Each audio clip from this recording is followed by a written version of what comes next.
নিজেদেরকে শ্রেষ্ঠ জাতি হিসাবে দাবি করি।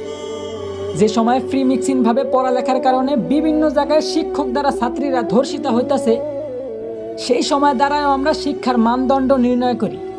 একদিকে দেশের মান্যগণ্য লোকেরা দেশের গরিবদের দিকে না তাকিয়ে বিলাসিতায় দিন কাটাইতেছে, ঠিক সেই সময় আমরা নির্লজ্জের মতো আবার দেশের রেমিটেন্স যোদ্ধা প্রবাসীদের নিয়ে সমালোচনা করি। হ্যাঁ, এই সময়ও দেশের প্রধানমন্ত্রী একজন মহিলা, কিন্তু তারপরেও দেশের মা বোনদের আমরা ধর্ষণ থেকে বাঁচাতে অসক্ষমতা প্রকাশ করি। বলি মুসলিম দেশে বিধর্মীরা হত্যাকাণ্ড চালায়, তার কোনো বিচার নাই। সংখ্যায় বেশি আর দেশটা মুসলমানদের হওয়া সত্ত্বেও প্রতিবাদ করার মতো কেউ নাই। আসলে আমি মনে করি কি ভাই, আমাদের দেশে ইসলামের পক্ষে সঠিক বিচারই নাই।